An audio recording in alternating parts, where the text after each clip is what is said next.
Good morning po and blessed birthday po sa ating lahat and welcome to Christ Glory Church. It's a privilege to be standing in front of you and it's also a delight for being with us. Alam po namin medyo hindi po magandaan yung panahon natin pero thank you because you look forward sa ating birthday, especially for our guests. So we all want to welcome yung ating mga guests, yung mga friends po ni Ate Derby. So starting with Miss Karen, Miss Kenny, and then si Kuya Anthony. So next meeting po. So hopefully po, you'll enjoy and mabiyaya po stay po together with us. And we also want to greet our regular guests, sina Kuya Clyde, sina Ate Ruth, sina Kuya Aloy, and also sina Kuya Jerome, Ate Tere, and si Mama Jo din namin. Thank you dahil kasama po namin kayo ngayong birthday. So for this week, so we just had a celebration of the birthday of Ate Chloe.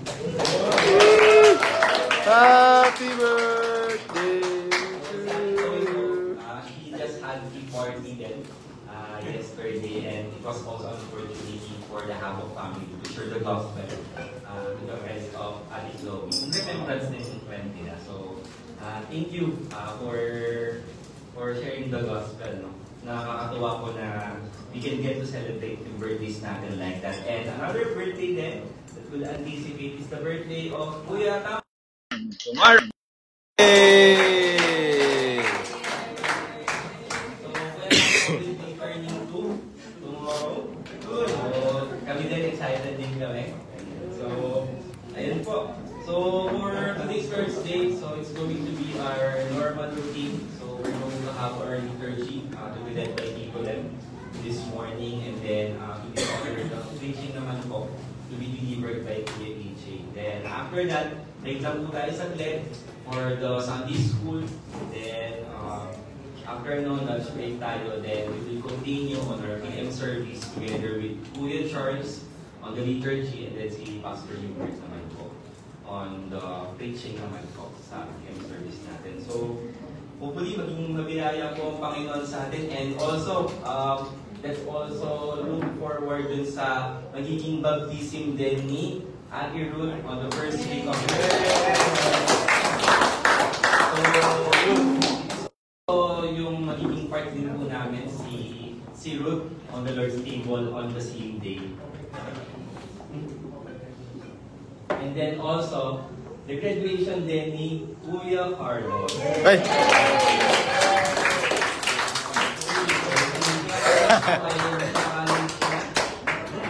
He just finished yung kanya senior high. So again, congratulations, Kuya Carlos. Sasablay na si Kuya Carlos.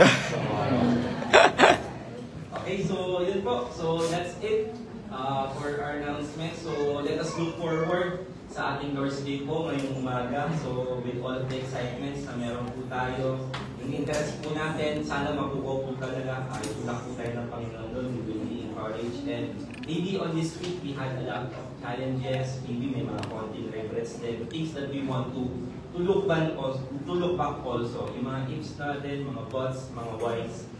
Things that are not going in our favor. Pero in the Lord's Day, nakikita po natin paano in-ordain po ito ng Panginoon. And it's also a reminder kung gano'n kamamahal ng Panginoon, paano naging makabag yung Panginoon sa atin. And also, makikita din natin kung ano po yung mga pangako ng Panginoon sa ating buhay. So, let's continually pray. Let's put our hearts and minds po natin for today. Thank you very much.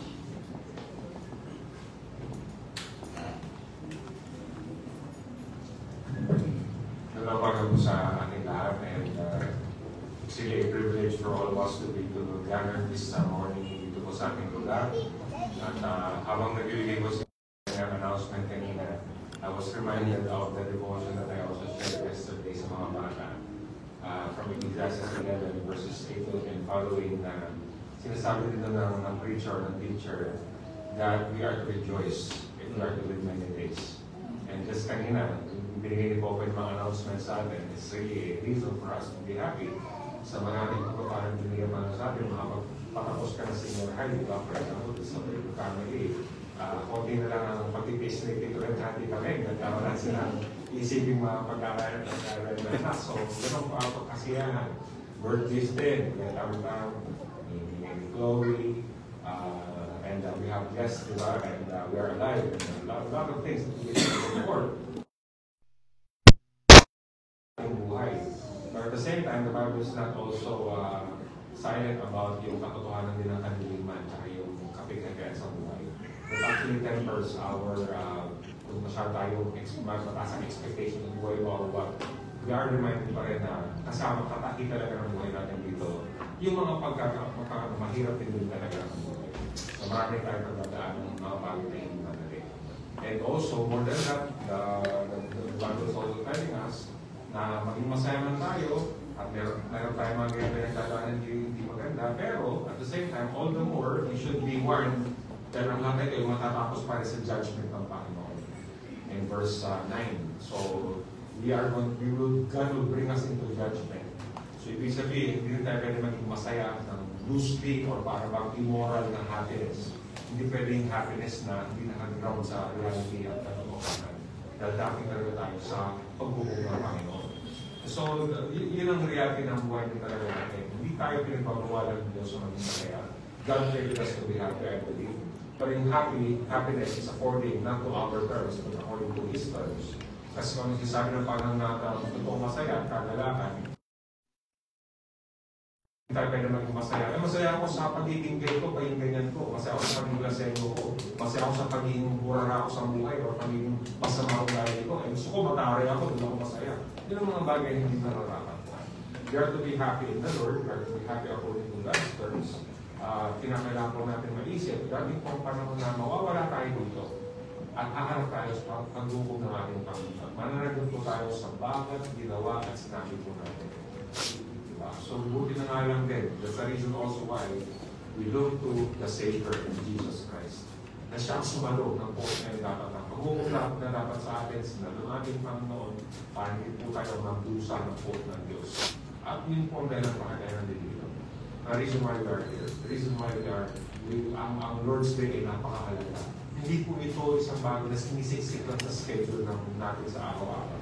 Ang Lord's Day o ang Sunday worship ang nag-define ng buhay natin.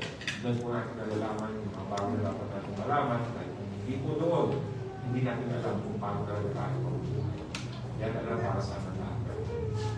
So again, that reminder to us na tayo po ay nabubuhay sa isang napaka-temporary din lang na buhay.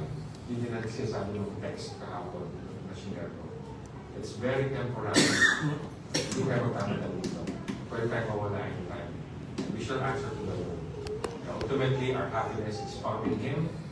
Be happy in the Lord. Not only now, but forever. That will not be possible apart from Jesus Christ, apart from trusting in Christ. Kaya nawa niyo po makita natin sa akin. Kaya magandang umaga po sa atin muli. Ako po ay nagagalak sa pagkakataon na binigyan na Panginoon sa atin. Nawa ay hindi siya nakila sa mga puso't isipan natin. Bakit na po natin si Kristo sa araw na ito. So tayo po manalangin, tayo po nang turo sa ating Panginoon para po sa ating pong pagsama sa araw na ito. Panginoon, salamat po sa inyong kabutihan sa aming sa araw na ito. Tunay na ang Diyos ito ay puno ng kagalakan at kasiyahan, whether we are aware of it or not, whether we feel it or not, Lord, because our day of rejoicing. It is a day that you have made. And Lord, as we move on as a church, we look back at ang bagay na ginagawa po sa aming buhay, even individually sa aming mga pamilya. We're thankful, Lord, that we have another sister we can add to our covenant relationship with this other performance sa aming pagpapala, Panginoon. Now, more than anything else on earth, more than any happiness of earth, Lord, again, sabi siya that there is joy before the angels in heaven over us in our events. At isang privilege na nakita po in action ng Ebanghelyo sa pamagitan po ng gagawin ni Agro, gagawin po namin this soon. Sana po, Panginoon, ay maisip namin na inyong kabutan ay patong-patong at maraming it's manifold, maraming po na ginagawa sa aming buhay. Napakasentro lang ito, Panginoon, sa kaligtasan, sa pagtubos sa aming mga kasalanan. Kaya nga po, Panginoon, dumating sa puto ng buhay namin. Ito, that we we have somebody who professes faith in Christ in a real way, a true way, at ang papatuloy sa kabanalan ng tunay pagpapalay ko. Hindi lang kay Ate Ruth, hindi pati sa akin lahat. Pati sa mga panauhin. We have the sister of the Lord Jesus Christ who will love us and who we will also love.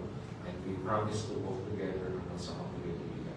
Kaya Panginoon, salamat po sa mga kasiyahan ito at mga nabanggit din kanina kung paano natutulog sa buhay namin in every way, sa mga kaarawan, sa mga magandang nangyayari sa buhay namin, sa education achievement, at kung ano yung Panginoon, too many to mention. And as we know that all of this is found in you, Lord, we pray that hindi layo ang aming kasiyahan.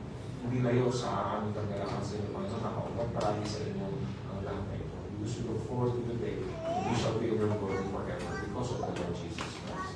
Kaya Panginoon, sa aming pagpapatuloy ng aming buhay, aming papasalamat, aming po sa mga Sunday sa aming buhay, where we can look at the Lord Jesus Christ once again and see Him, meet you in the Lord. No, just say, samahan niyo po kami sa araw na ito. Salamat sa bawat isa na nakarating, nagligtas at maalos, mga panauwi ng Panginoon. Salamat kasama natin sa lahat.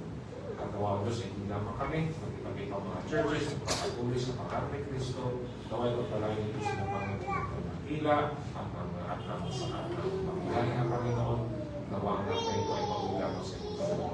Lord, we help us in our weakness.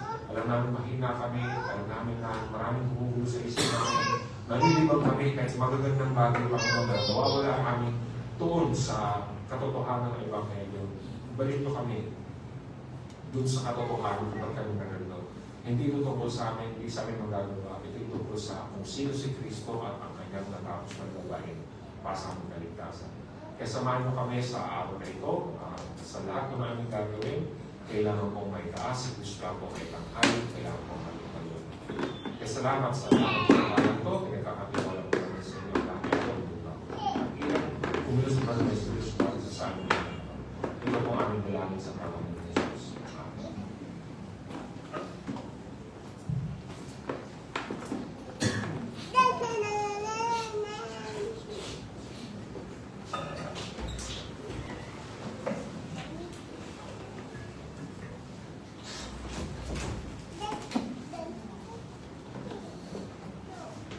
Magandang umaga sa ating lahat. For our call to worship is open our Bible to Ephesians chapter 3, verses 17 to 19.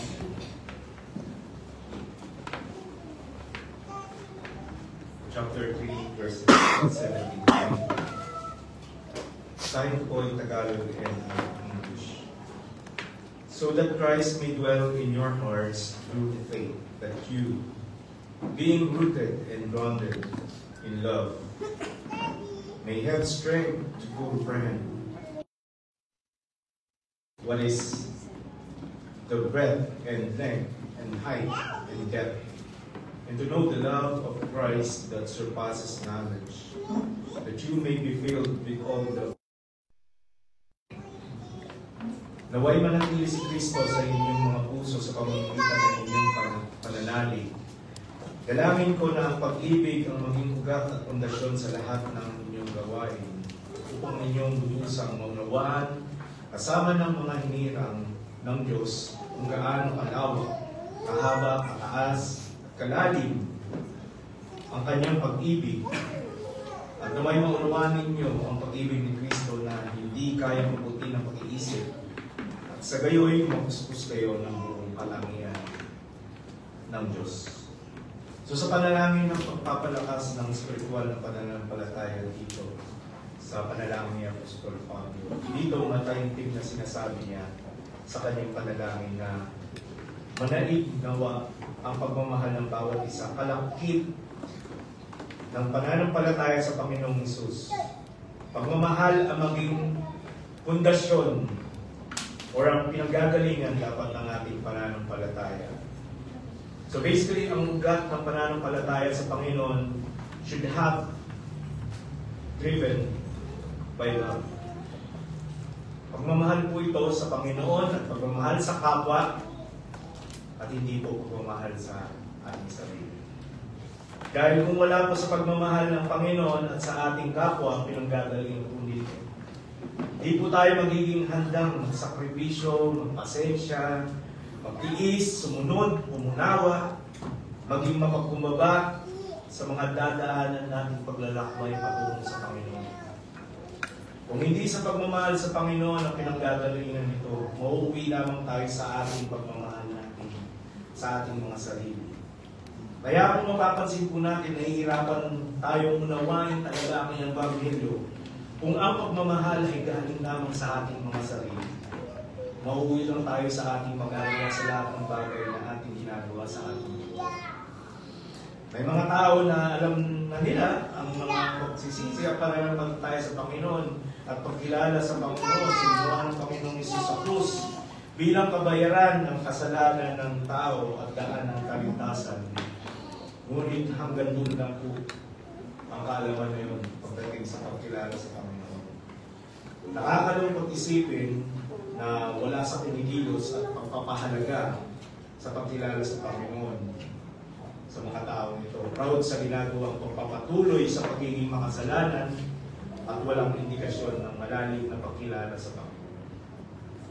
Nasabi nga ni Apostol Pablo na ang pananampalataya ay dapat magmula sa pagmamahal sa Panginoon at sa kapwa.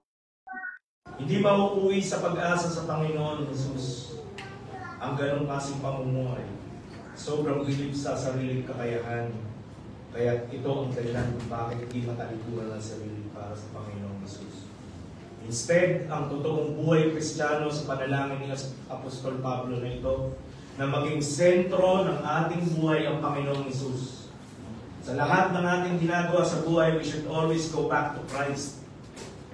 We should always do things designed to His sovereign will. Faith that should be rooted and established in love. Dahil ang Panginoong Hesus ay nagmahal po sa atin ng walang katapat na pagmamahal. Nagkatawang tao, pambigay ang kanyang buhay, kapalit ng kapatawaran ng kasalanan ng ating sanlibutan na hindi niya ginawa. Ngunit ginawa niya ito para takpan ang dumi ng ating mga kasalanan sa harap ng Panginoon. Ang pagtalikod ng Panginoon sa kanyang sarili para po sa atin, ito ay simbolo ng tunay na pagmamahal. Na para masabi natin na tunay tayo nagmamahal sa Panginoon, kailangan natin tumalikod din sa ating sarili para sa Panginoong Hesus. Ito po ang pagmamahal na dapat na pagmulan ng ating pananalig sa Panginoong Hesus. Sa ganitong pagmamahal, atin pong makikita kung gaano kasoberano ang ating Panginoon sa pamamagitan ng pagkakaintindi, pagkakaunawa, kung gaano tayo inibig ng Panginoon sa lahat ng kanyang pinagdaanang hirap para sa ating mga kaligtasan. So hindi niya po tayo niligtas ang kanyang sarili sa mga bagay na dumaan sa kanyang buhay nung siya ay nasa krus. Instead, pusang loob niya itong ibinigay para gampanan ng pagpapasakit ng kanyang sarili para lamang magkaroon tayo ng pag-asa sa kaligtasan. Kaya sabi sa verse 18, upang inyong lubusang maunawaan, kasama ng mga hinirang ng Diyos, kung gaano kalawak, kahaba, kataas at kalalim ang kanyang pag-ibig. Dahil po sa kanyang pagtalikod sa kanyang sarili, sa pagiging kanyang Panginoon para sa dumi ng ating mga kasalanan. Dahil sa ang naging ugat ng ating pananampalataya should be ang pagmamahal sa Diyos at sa ating kapwa. Kaya nagiging klaro sa atin kung gaano kadakila ang pagmamahal ng Panginoon sa atin. At kasama natin ang kanyang hinirang church, bawat isa, maunawa at makita kung gaano kalawak, kalalim, kataas, kahaba, at walang katapusang pag-ibig niya sa atin. Kaya sa panalangin na ito ni Apostol Pablo para sa mga mananampalataya sa Efeso, na mapagbuklod-buklod ang hinirang ng Panginoon, na makita nila sa panahong iyon kung gaano kalalim at kalawak ang pagmamahal ng Panginoon sa kanila, ganun din po dapat sa atin kung paano niya tayo pinagsama-sama bilang isang iglesia. na ang bawat isa sa atin ay maunawaan at sama-samang makita ang walang wagas na pagmamahal ng Panginoong Hesus sa atin. Ganon din ang pagmamalasakit at pagmamahal ng bawat isa na nasa iglesia. Sabi sa verse 19, at naway maunawaan ninyo ang pag-ibig ni Kristo na hindi kaya mabuti ng pag-iisip at gayo'y mapuspos kayo ng buong katangian ng Diyos.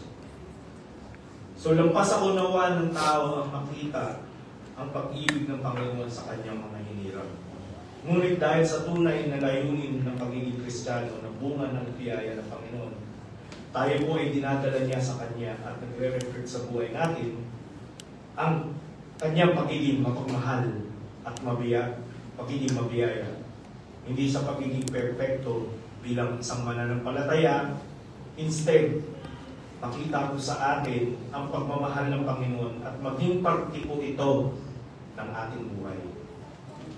Sa pamamagitan ng biyaya ng Panginoon, tayo po ay Kanyang tinawag, di lamang upang malaman ang Ebanghelyo.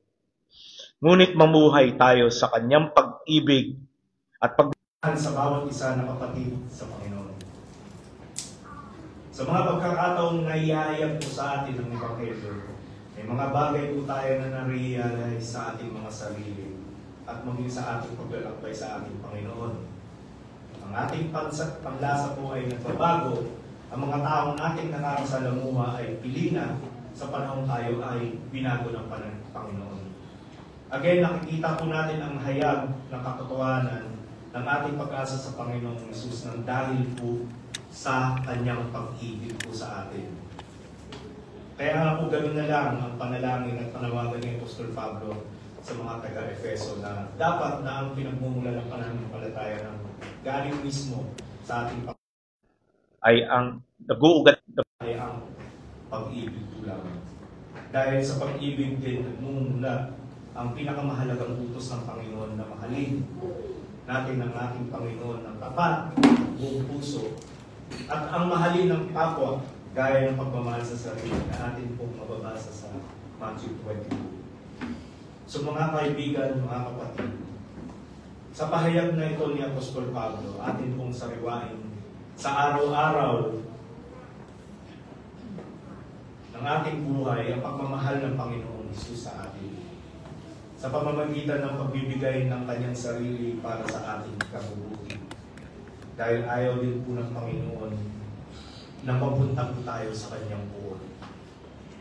Sabi po sa 1 Thessalonians 5:9-11 na ating napakinggan po last week sa preaching ni Pastor Hubert.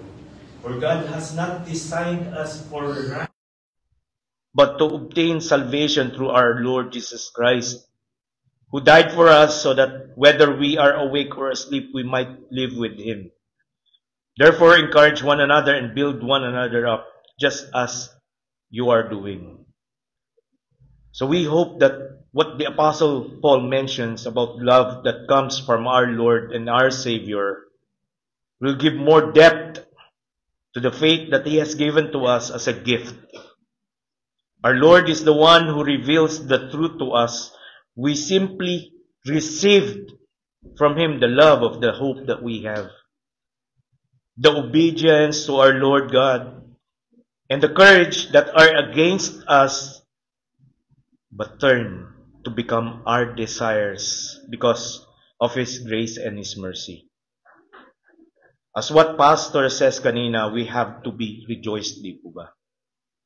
Sa biyaya ng Panginoon sa araw-araw na ating buhay, lalo na sa the greatest love that we receive, na nawa ay ang pagmamahal na iyon na ipinakita po sa atin, ganun din ang pagmamahal natin sa bawat isa sa loob ng iglesia patungo po sa Panginoon.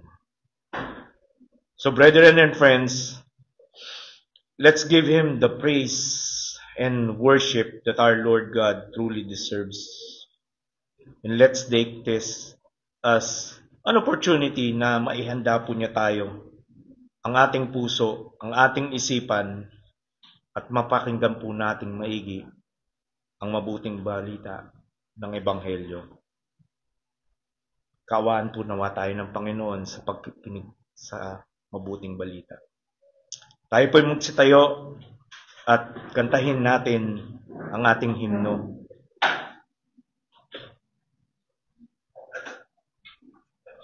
Our first hymn, titled How Great Thou Art.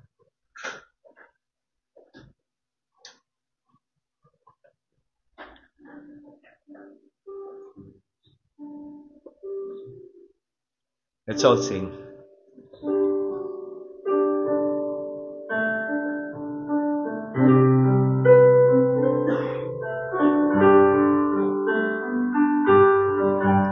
Oh Lord my God, when in awesome wonder consider all the works thy hands have made.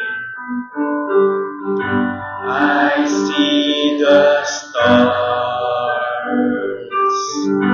I hear the rolling thunder, thy part throughout the universe display.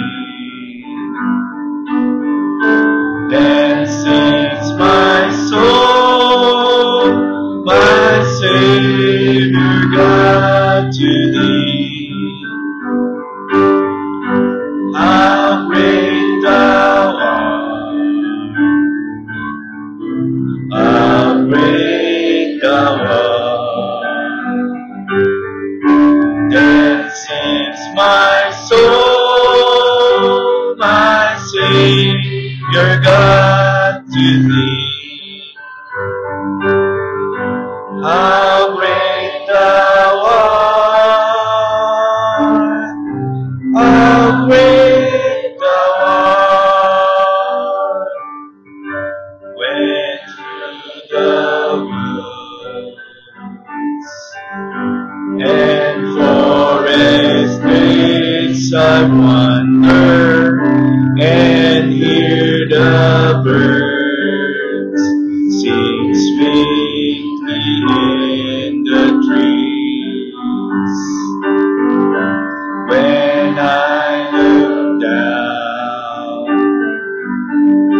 from lofty mountain grandeur and hear the brook and feel the gentle breeze, then sing my soul, my Savior God, to thee.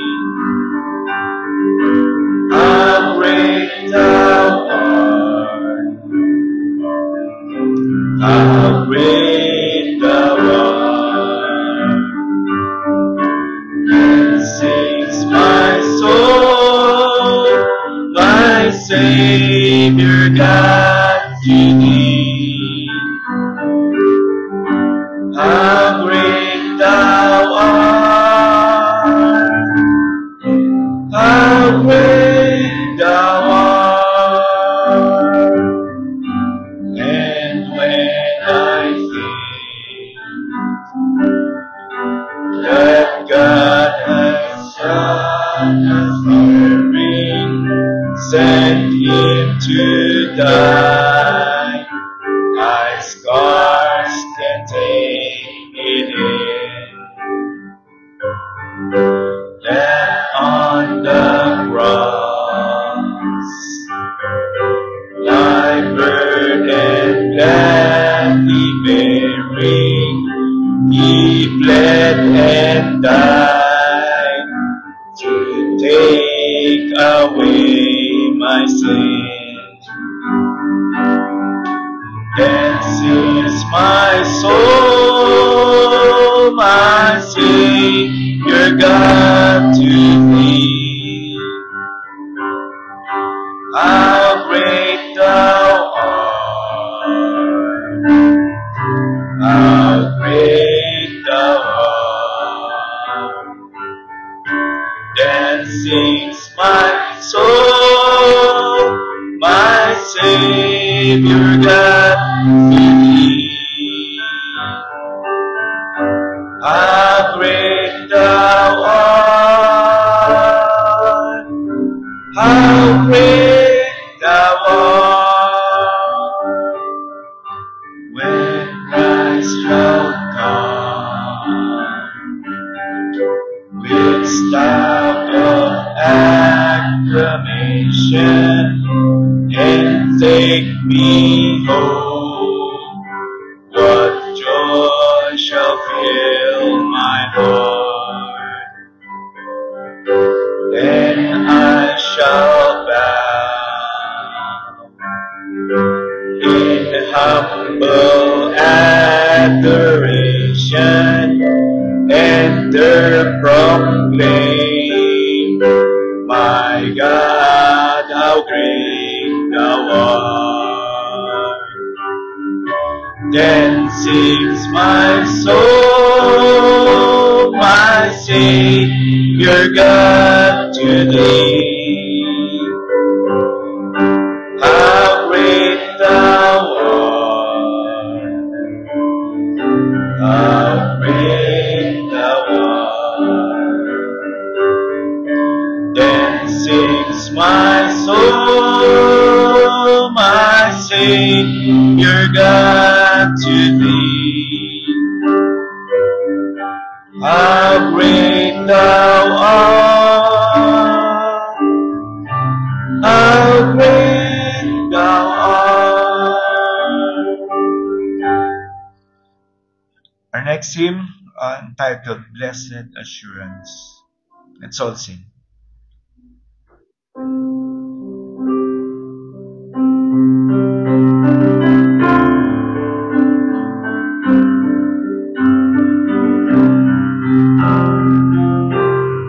Blessed assurance, Jesus is mine. Oh, what a foretaste of glory divine, heir of salvation, purchase of God, born of His Spirit,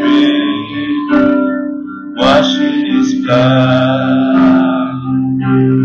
This is my story, this is my song, praising my Savior all the day long.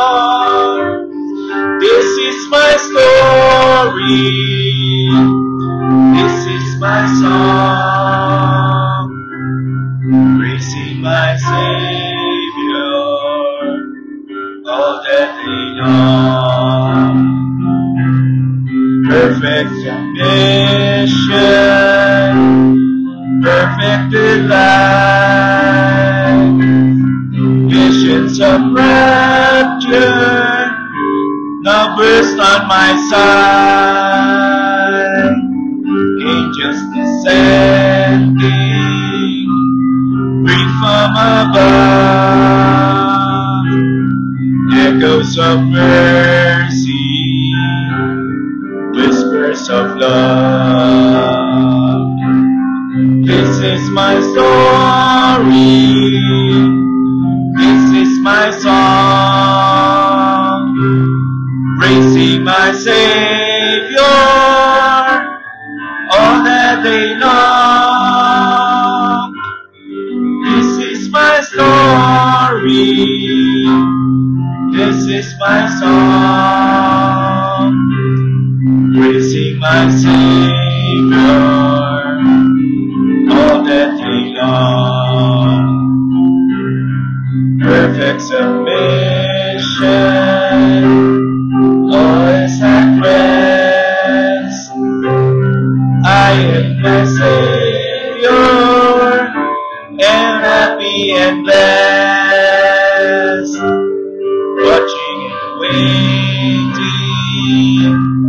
looking above, filled with His goodness,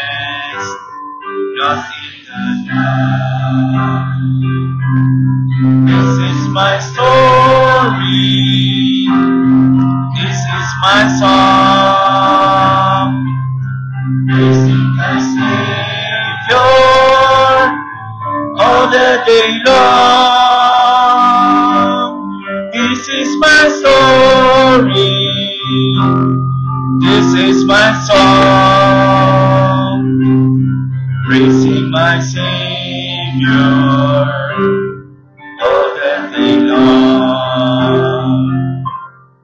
Sipo po tayo para po sa ating offering.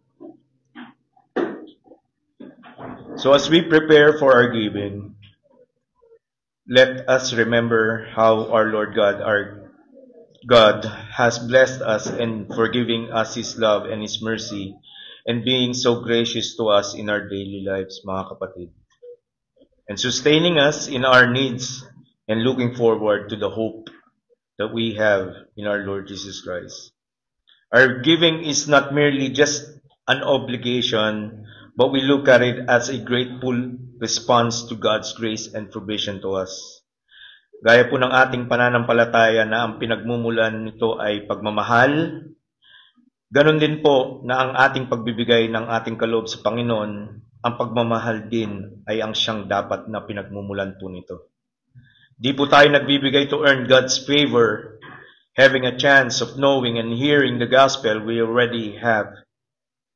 Our giving is just a joyful response sa kanyang biyaya po sa atin na nagbibigay refleksyon of our trust in Him. At nagsisimbula ito ng pagtitiwala na iyon ang magsasabing na ang lahat ng meron tayo ay galing lamang po sa Kanya. So let's pray for our offering. Panginoon, maraming salamat po sa lahat ng iyong biyaya na ipinagkaloob po sa amin, most especially sa inyong salita, na ito po'y nakatago po sa aming lumang mga buhay, ngunit ito'y inihayag niyo sa amin, sa aming buhay ngayon, nakapiling po ninyo. Maraming salamat po sa lahat ng biyayang ito.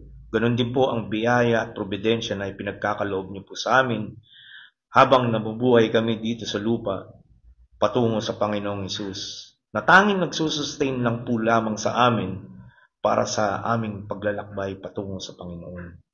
Salamat po ng marami sa mga bagay na ito.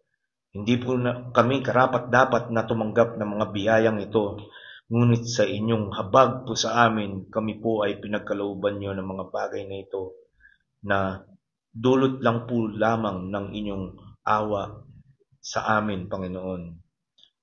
Patuloy mo po kaming akayin na magtiwala sa provision ng inyong anak na si Jesus at huwag magtiwala sa aming mga sariling kakayanan, Panginoon. Maraming salamat po sa mga bagay na pinanggagalingan po ng aming mga bagay sa aming pinanghahawakan dito sa mundo.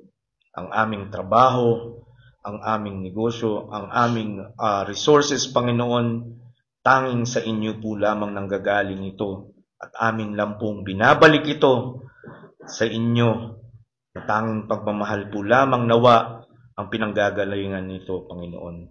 Again, maraming salamat po sa inyong habag po sa amin at sa araw na ito, naway ang Panginoong Hesus po lamang ang maging sentro ng lahat po na ito.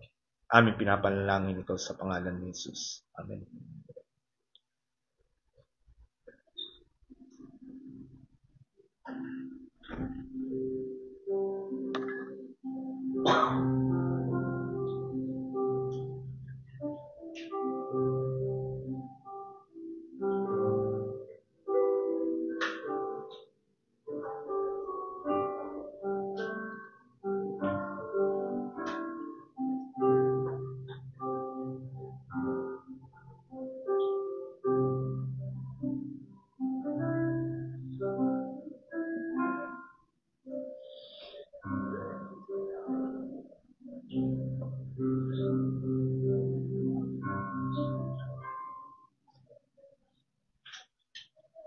Tayo po'y manalangin sa pagpapahayag ng salita ng Panginoon.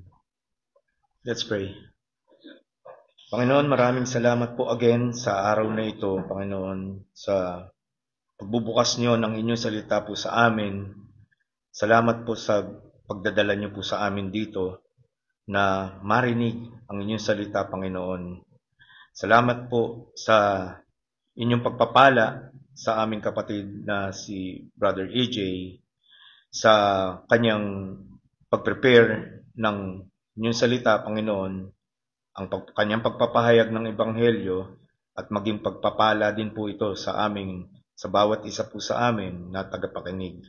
Naway kayo po ang maging sentro ng lahat ng ito. Hindi po ito nawa magdulot ng sariling aming kakayahan, ngunit naway ang Panginoong Hesukristo lamang ang maitaas dito. Amin pong pinapanalangin sa pangalan ni Jesus. Amen. Magsitayo po tayo at ating pong basahin ang salita ng Panginoon. Let's open our Bible sa 1 John chapter 2 verse 18 to 27. 1 John chapter 2 verses 18 to 27. Basahin ko po in English. Warning concerning Antichrist. Children, it is the last hour, and as you have heard that Antichrist is coming, so now many Antichrists have come. Therefore, we know that it is the last hour. They went out from us, but they were not of us. For if they had been of us, they would have continued with us.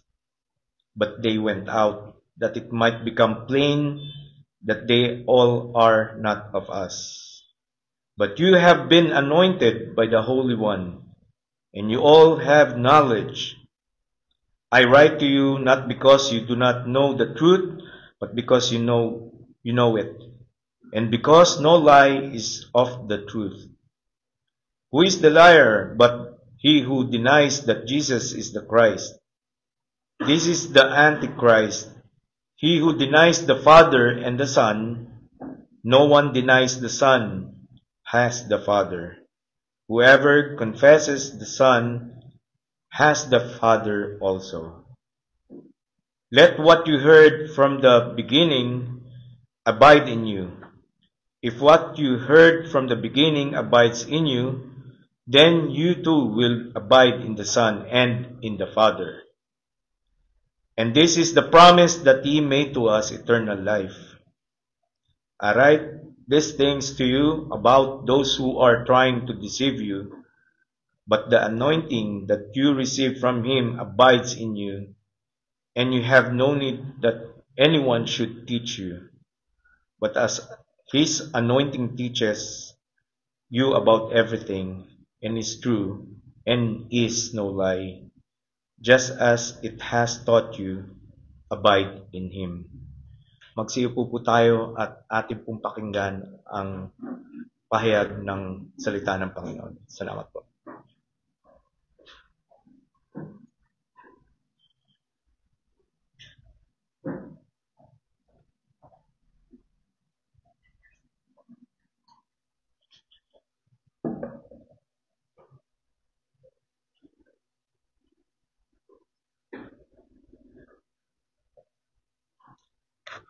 Good morning po sa ating lahat. Happy Lord's Day.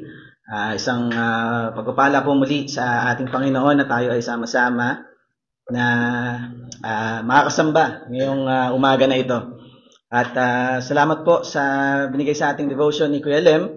And it's true na ang dwelling ng ating Diyos sa ating mga puso brings us to the knowledge of kung ano talaga yung pagmamahal na kailangan nating malaman kung paano nagmahal ang ating Panginoon. It's important na may nananahan sa atin ang ating Diyos sa ating mga sarili. Dahil kung hindi, titingnan lang natin ang pagmamahal sa kung ano ang sinasabi ng mundo. Doon lang tayo nakatingin. Wala tayong standard na susundin kung paano tayo magmahal.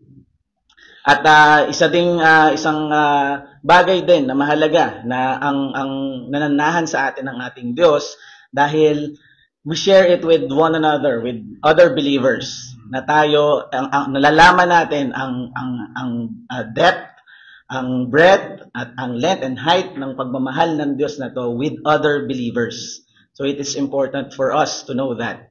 At nawa, ito din yung makita natin sa ating message ngayong umaga. So tayo po ay manalangin. Aming Ama, we can only do so much, and whatever we do, it falls short to your glory, at wala kaming magagawa, wala kaming maibubuga in relation sa inyong kabanalan sa amin. Kaya kami ay humihingi ng tulong ngayong umaga. Samahan niyo kami sa aming pagsasalo-salo, sa inyong pag-aaral ng inyong salita. Nawa ito'y maging mabiyaya sa aming lahat, at nawa si Kristo lamang ang maitaas, at hindi ang aming mga sarili, at patuloy lang kaming dalhin ito sa aming pagtalikod sa aming kasalanan, at sa pagbibigay ng kalulatian sa inyo at pananampalataya sa aming Panginoong Jesucristo. Salamat po, Panginoon, maging madali ang aming mga pag-uusapan, at maging madali ito sa mga bata, sa mga magtanda, sa aming mga guests, at sa amin bilang mga mananampalataya. Patuloy ka lamang, Panginoong Diyos, na malalahati sa lahat ng ito. Itong aming dalangin sa pangalan ni Jesus. Amen. So, babasahin ko po ulit ang ating text ngayong umaga. Babasahin ko po siya in Tagalog. Mga anak, ito na ang huling panahon. Tulad ng inyong narinig, darating ang kaaway ni Kristo. Ngayon ngay marami nang lumilitaw na mga kaaway ni Kristo. Kaya't alam nating malapit na ang wakas. Kahit na sila'y mga dati nating kasamahan, ang mga taong iyon ay hindi natin tunay na kasama. Sapagkat kung sila'y tunay na atin, nananatili sana silang kasama natin. Ngunit umalis sila upang maging maliwanag na silang lahat ay hindi tunay na kasama natin. Ngunit pinagkaloob na sa inyo ang Espiritu Santo, at dahil dito, alam na ninyo ang buong katotohanan. Sumusulat ako sa inyo, hindi dahil sa hindi ninyo alam ang katotohanan, kundi dahil alam na ninyo ito, at alam din ninyong walang kasinungalingan nagmumula sa katotohanan. Sino nga ba ang sinungaling? Hindi ba't siya na nagsasabing si Jesus ay hindi ang Kristo?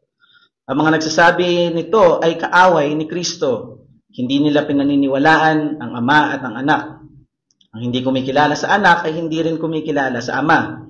Ang kumikilala sa Anak ay kumikilala rin sa Ama. Pakaingatan ninyo sa inyong puso ang narinig ninyo sa simula pa. Kung gagawin ninyo ito, mananatili kayo sa Anak at sa Ama. At ito naman ang ipinangako sa atin ni Kristo, ang buhay na walang hanggan. Sinusulat ko sa inyo ito upang bigyan kayo ng babala laban sa mga taong nagnanais na iligaw kayo. Gayunpaman, ang Espiritu ay ipinagkaloob na ni Kristo sa inyo. At habang ang Espiritu ay nananatili sa inyo, hindi ninyo kailanganing turuan pa kayo ng iba. Ang Espiritu ang nagtuturo sa inyo tungkol sa lahat ng bagay. Lahat ng tinuturo niya ay totoo at walang bahid ng kasinungalingan, at tulad ng tinuturo ng Espiritu, manatili kayo kay Kristo. So meron po akong fascination sa mga game show, at may old game show ako napanood sa YouTube na isang British na game show entitled Golden Balls. So yung premise ng game na ito ay may mga tao na kasama dito sa game na wala silang gagawin kundi magtulong-tulong para mapalaki yung pot money. So pagka po napalaki na yung pot money, may mga mawawala, mauubos hanggang sa may dalawa na lang na matitira sa final round. And doon sa final round na to, dito nila makikita kung gaano karami yung pinagtulong-tulungan nilang pot money. So for example, sa buong game, nakapag-ipon sila ng 2 million pesos. So, dun sa dalawang natira, sila ay bibigyan ng dalawang choices. Isang split na golden ball at isang steel na golden ball na nakalagay dun sa loob. So, yung split, kapag ka silang dalawa ay may dalawa, silang dalawa ay pinili nila yung split na ball, may yung isa ay split, ako ay split, paghahatian namin yung pot money. May 1 million siya, may 1 million din ako. Kapag naman yung isa ay split at yung isa ay steal, kung sino yung nag-steal, sa kanya mapupunta yung 2 million pesos. Yung nag-split, walang mapupunta sa kanya. At kung parehas naman sila, na sila ay nag-steal, ako ay steal, yung isa ay steal, walang mapapanalunan yung dalawang natira. So, ang maganda po dito ay bibigyan sila ng 2 minuto para i-convince yung isa na ang hawak niyang bola ay split. Iko-convince ko yung isa na split tong hawak ko. So, mag-split ka rin para meron tayong makapanalunan. Win-win situation. So, doon po nakikita yung mga ugali talaga ng mga tao. Kasi may mga iba talaga na nagsasabi, convincingly, umiiyak pa, na split tong hawak ko. Pero during the time na sinabi ng host na ipakita niya na yung bola, still pala yung ano niya, yung hawak-hawak niya. So, it's so fun. So, nakakatuwa. Pero, it's really something. It's really something na it's in reflection din ng katotohanan natin dito sa mundo.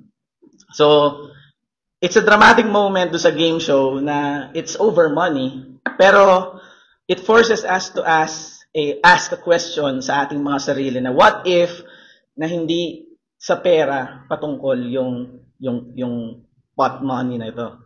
Pero it's all about our souls. Diba? So what if the reality being presented to us is hindi yung jackpot, pero it's our eternal destiny, yung ating panghabang buhay. So si Apostle John dito sa ating text ay nagbibigay ng reminder once again do sa danger na to, na kailangan nating makita at maintindihan natin ang Christian faith ay hindi lang siya nakaset into something of good ideas or moral principles lamang. Ito ay gospel truth. Ito ay katotohanan talaga. And if it is a specific claim about reality that we are saved from the eternal death only through the life, death, and resurrection of Jesus Christ alone. So ito ang rule ng eternal life. And John's urgent warning is this. May mga tao na mukhang maamo at akala natin kaibigan natin and even part ng church na nagpe-present ng katotohanan na falsified, na counterfeit, na hindi totoo. At talamak ito talaga sa church, kagaya ng reminder ni Apostle John. Minsan makakausap natin na sasabihin nila na, maniwala ka kay Jesus, pero kailangan mo din gawin to. Kailangan magnalangin ka din sa mga ganitong santo, etc., etc. So yun yung isa sa pwede nating makita na laro ng ibang mga tao. Na meron silang different game, maybe for their own good, for their own sake, para sa selfish interest nila. We really don't know. Pero we have to know na itong mga bagay na ito ay totoo at nangyayari na sa atin. So, the gospel that is changed kahit slight lang is a false gospel. And the false gospel, no matter how sincere the person believing it, nagaya yun dun sa isa, na talagang umiyak pa siya, nagkwento pa ng buhay niya kung gaano kahirap yung buhay niya. Pero may mali pa rin dun. So it's something pa rin na false natin makikita. So it leads to an entirely different outcome. And that outcome isn't losing 1 million pesos. It is losing eternal life. And the stakes could not be higher. So kung papabiliin tayo 2 million, o buhay na walang hanggan, sana tama yung piliin natin. This is why, ngayong umaga, pag-uusapan natin, saan ba nakaangkla ang ating katotohanan. So I entitled this message, Anchored in Truth, Our Hope in the Last Hour. Pasensya na po kayo sa boses ko kasi nung isang gabi pinagalitan ko si Zay. Galit na galit ako sa kanya. It's something na nag-reflect din ako kami ni Shalom na it's the reality of sin din talaga na nakakagalit talaga yung hindi pagsunod ng mga anak natin. And ganoon din tayo sa ating Panginoon eh. Madalas din talaga na puro tayo kasalanan, hindi tayo sumusunod sa Kanya. Pero makikita natin kung gaano tayo tinitiis ng Panginoon. Na ngayong araw na to sama-sama tayo na may enjoy yung opportunity to once again look into Christ para sa ating kaligtasan. So yeah, so bear with me na lang po sa sa lahat ng ito. So ayan. So as we look back, so na-establish natin last time na yung purity ng gospel is eternal life and death matter, no? So last time binigyan tayo pa rin ng warning ni Apostle John about sa kaaway din natin, which is the world. Nung verses 15 to 17, John didn't just tell us not to love the world, he exposed the world for what it truly is. Sinabi ni Apostle John kung ano talaga yung mundo. Hindi lang niya sinabi na huwag niyong mahalin ang mundo, pero ano ba talaga ito? Again, ito ay isang deceptive system. Ito ay mapanlin lang. Ang mundo ay mapanlin lang.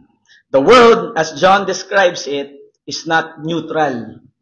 It is designed to deceive our sinful self. So nakadesenyo ang mundo para linlangin ang ating mga makasalanang pagkatao. So itong entire system na to, ng mundo na to, is built to appeal to the weakest parts of our fallen nature. To trick us into putting our trust in what is fleeting.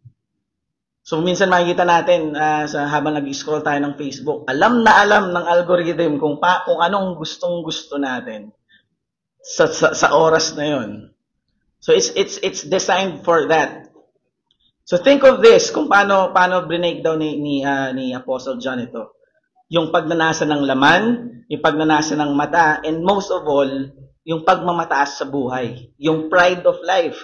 Kung saan na iniisip natin na tayo ay nagiging Diyos ng ating sariling buhay. Naalis natin ang Diyos na lumikha ng langit at lupa para unahin ang ating mga sarili dahil sa tingin natin na ito ay makakabuti sa atin. So this whole system is a grand deception. Ito ay malaking kabalintuanan at malaking panlilinlang. And its one goal is to make us put our trust, our hope, our life's anchor into this fleeting world. Ang gusto ng mundo na ito na dito natin ilagay ang ating ang ating trust at ang ating pag-asa.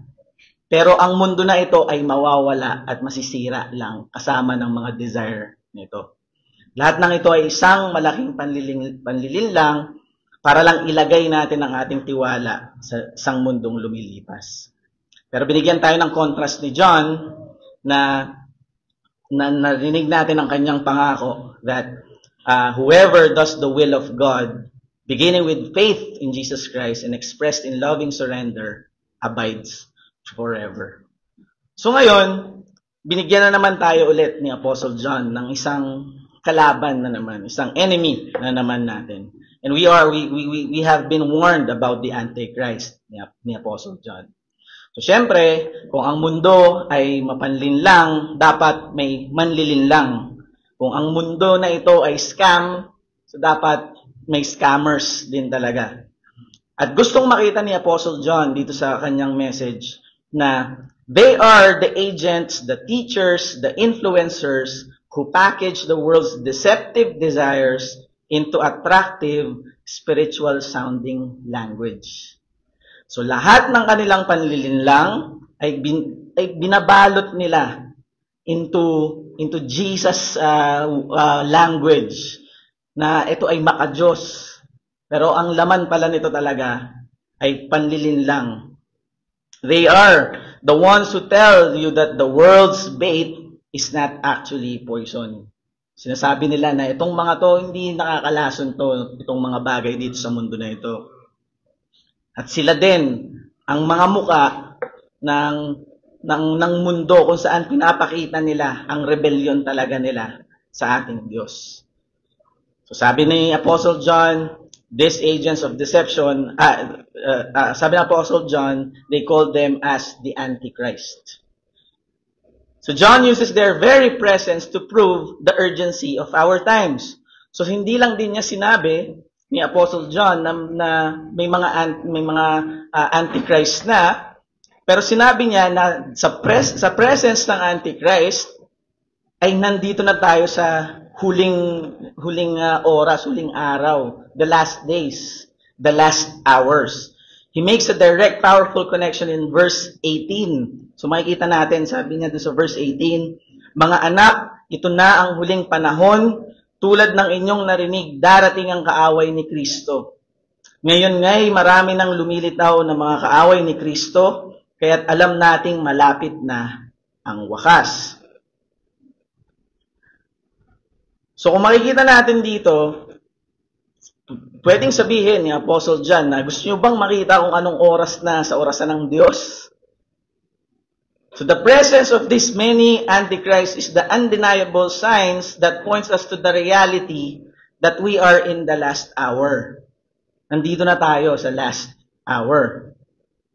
So the proof that we are in the final chapter of this age is that the world's deceivers are no longer just a future threat. They are a present reality. So, noong time kasi nila, iniisip nila na matagal pa yan. May mga, ganito pala yung mangyayari. Ganito yung kailangan nating bantayan. And even right now, ganun din ang iniisip natin. Na meron na bang mga may tatak sa noo na 666? Meron na bang mga may chip sa wrist? Lahat na ba ng ganyan? Kasi pagka ganyan na, talagang last days na. Magugunaw na ang mundo. Pero ang argument ni Apostle John, no. Noon pa man, nung time pa lang nila, meron na. Andito na ang Antikristo. At kung ang presensya nila ay ang defining mark ng time natin ngayon, of course, it's non-negotiable for us na nakakaunawa at mga mananampalataya ni Kristo na ma-identify sila lahat. Ma-identify natin kung sino ang mga na kay Kristo at sino ang mga Antikristo. So this brings us to my first point. So ang first point ko ngayon is, in the last hour, we should recognize the spirit of the Antichrist. So paano ba natin malalaman muna kung paano natin marirecognize ang Antikristo? So unahin natin kung nasa na ba tayong oras ngayon. It's the last hour, sabi ni Apostle John. So sabi niya na in that last hour, it refers to the entire era that began with the first coming of Jesus Christ. So yung last days pala and last hours na to, nung time pa lang na dumating si Kristo. So imagine, 2,000 plus years ago, last hour na. Up until now, right now, it's the last days. So nandito na tayo sa panahon natin na ito. Kasi if we're going to think of it in our perspective of time, talagang matagal. From 2,000 years ago up until now. Pero in the time of eternity, in the perspective of eternity, napakaikli pa lang ng oras natin ngayon. So the coming of the Son marked the definitive beginning of the last days, as Hebrews chapter 1 verse 1 to 2 says. And second, pwede nating sabihin nga na masyado nang matagal, parang ang tagal naman ng last days na to, no? So dito na mapupunta yung ating usapan when it comes to ano na ba yung meron sa last days na to. And 2 Timothy says na in the last days, there will come times of difficulty. And in 2 Peter says, scoffers will come in the last days. So yung mga bagay na ito na sinasabi na ng mga apostles, noon pa man, pinapatunayan na nila na nandito na ang mga bagay na ito. Huwag na kayong maghanap ng mga bagay na sasabihin nila sa inyo na sila yung Antikristo.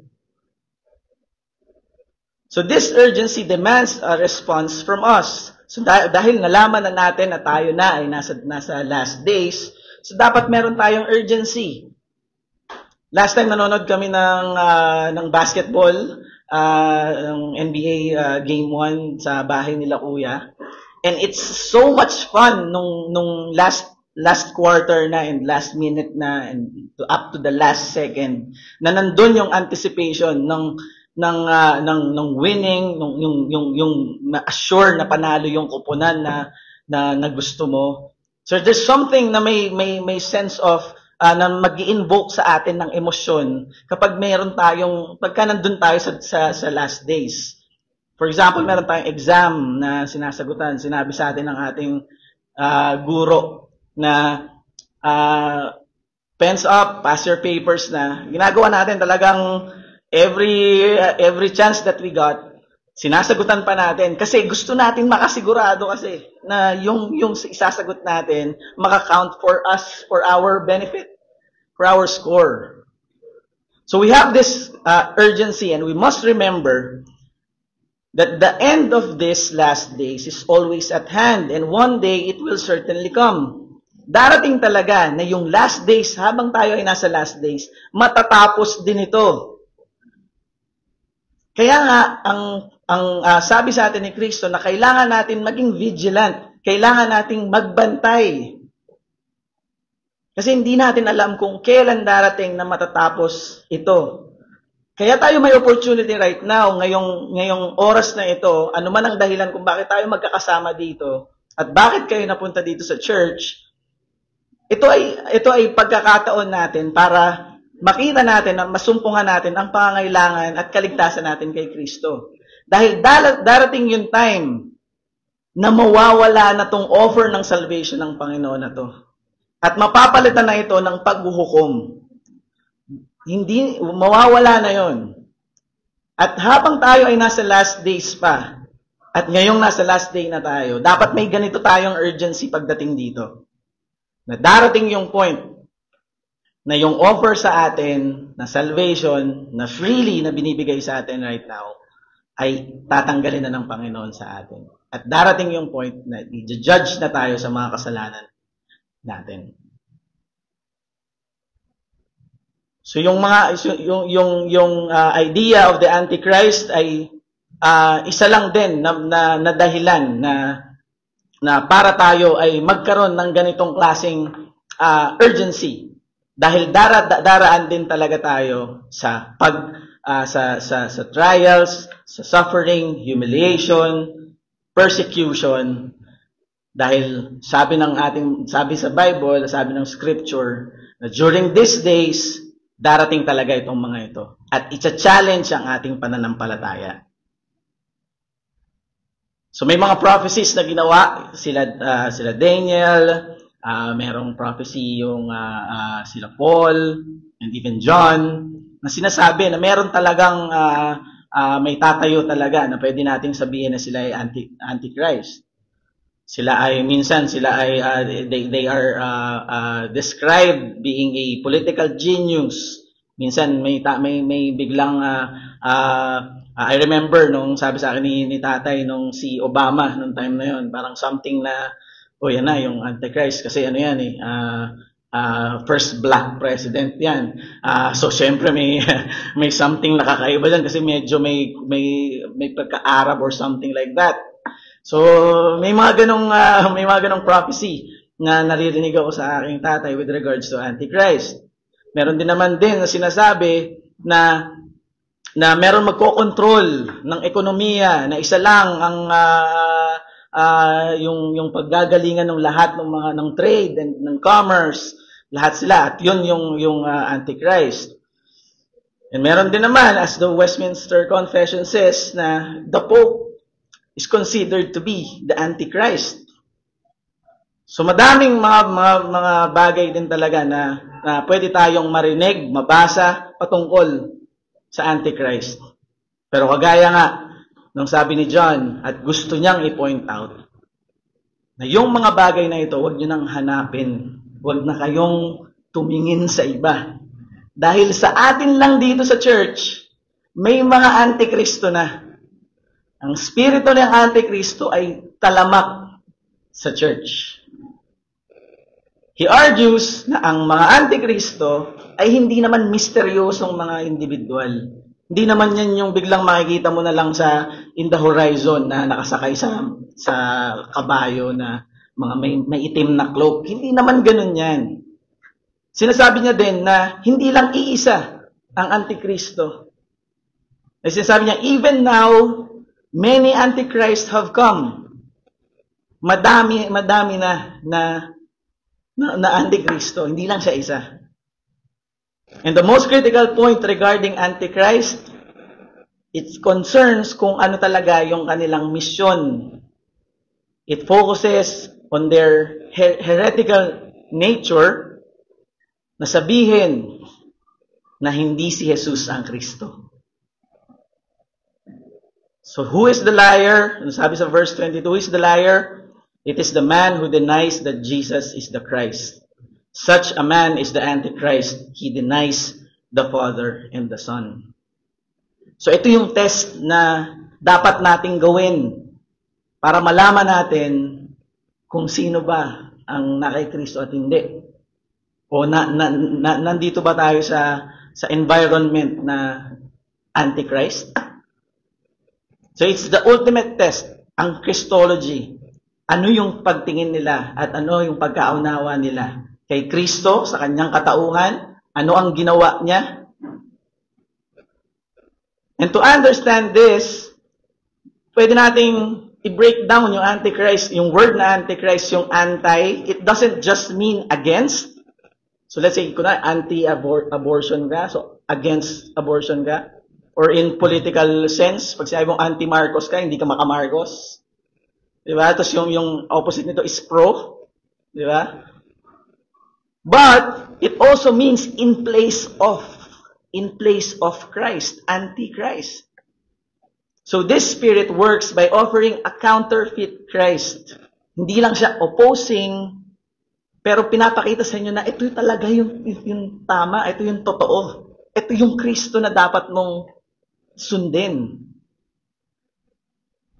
It's a Jesus who is not truly God or not truly the only way.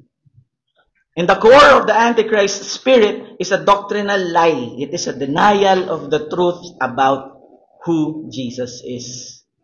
And the denial is hindi sinasabi na no.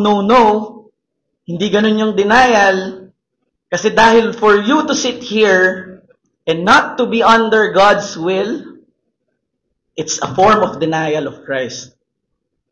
Kahit hindi mo sabihin verbally na no, hindi si Kristo yan. Ayoko niyan si Kristo.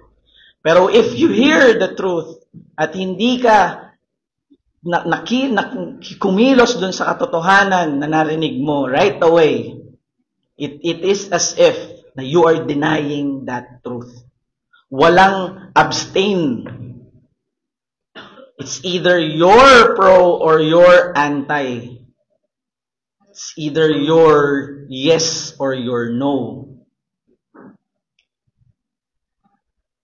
Any teaching that diminishes Jesus' unique person and work is by definition the spirit of the Antichrist, replacing the true Christ with a counterfeit. At saan nanggagaling ito? Saan nanggagaling ang mga Antikristo? Sabi ni Apostle John, sa verse 19, they went out from us, but they were not of us. So, ibig sabihin, nanggaling sila within dun sa fellowship na meron sila. At sila ay umalis, at hindi na sila bumalik, kaya nila nalaman na hindi sila sa atin. Sabi doon, kahit na sila'y mga dati nating kasamahan, ang mga taong iyon ay hindi natin tunay na kasama, sapagkat kung sila'y tunay na atin, nananatili sana silang kasama natin. Ngunit umalis sila upang maging maliwanag na silang lahat ay hindi tunay na kasama natin. So these were people inside the fellowship. They looked and sounded like part of the community. Sila pa yung nagpapakita ng concern. Sila pa yung mukhang mapagmahal. But their ultimate departure and their deceptive doctrine revealed that they were never truly part of the spiritual family of God. Kaya nga, sinasabi ni Apostle John with urgency, sa verse 26, I am writing these things to you about those who are trying to deceive you. Sinulat niya ito para malaman nyo kung sino yung mga nanlilin lang sa inyo.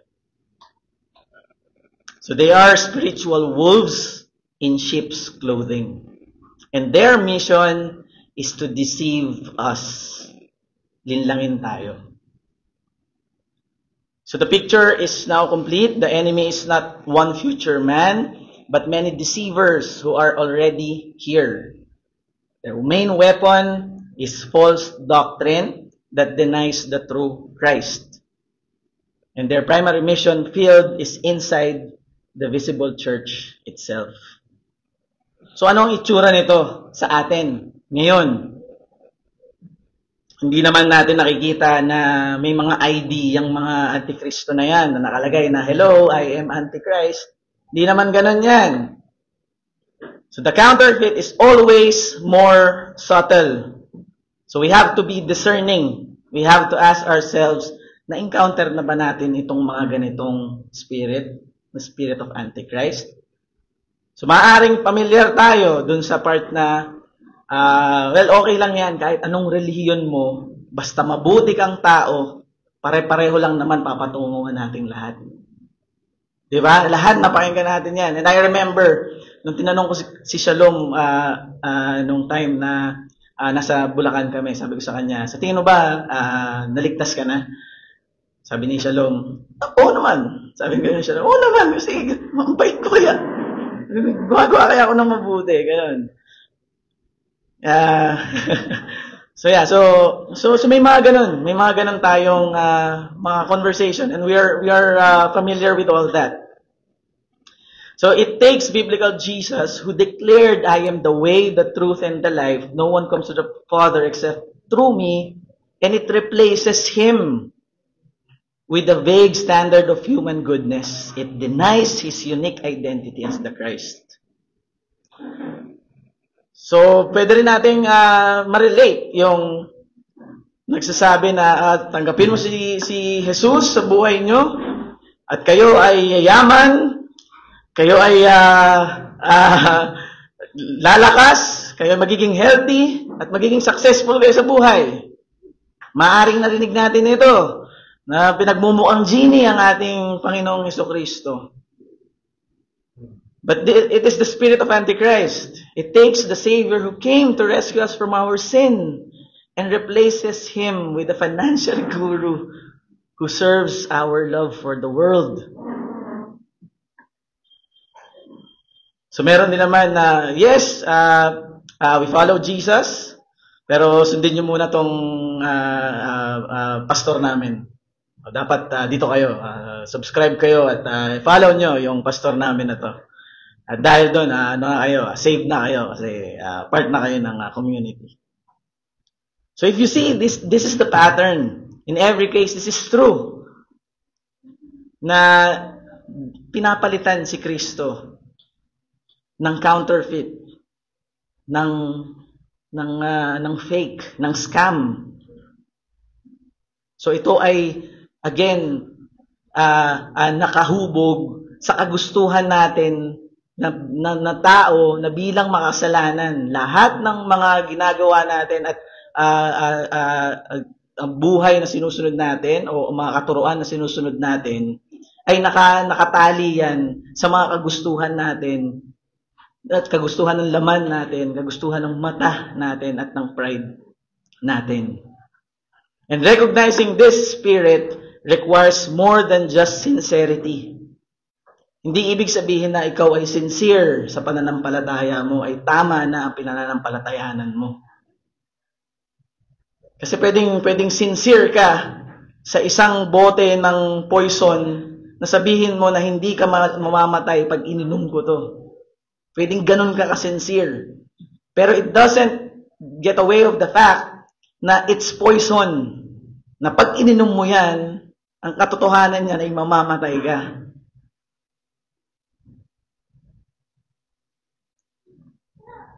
So as we listen sa online, kung sino mga preachers na pinapakinggan natin, paano tayo nakikipag-usap sa ating mga kaibigan, and even sa mga Bible studies, dapat itanong natin sa ating mga sarili na ipe-present ba ng maayos si Jesus? O may bahid ng kalokohan yung mga pinagsasabi nitong mga to. So if we are looking for a church, yun yung unang-una nating kailangang isipin.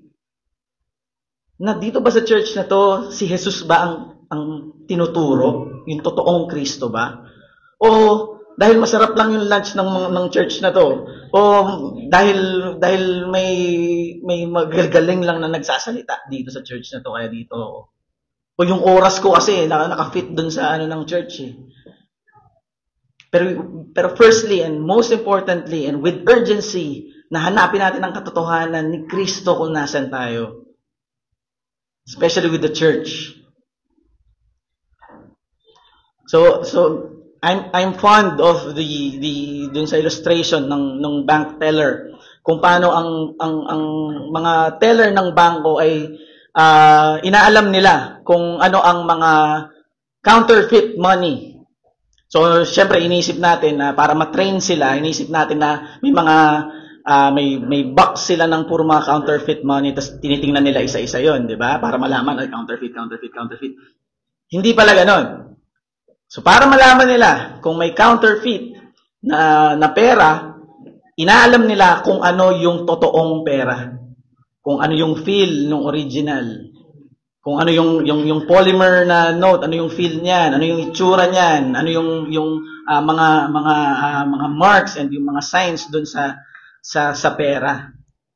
So ganun nila malalaman kung paano nila ma-distinguish kung ano ang mali, ang counterfeit na pera sa tama. And that brings me to my next point. Na in the last hour, we should remain in the Spirit of Christ.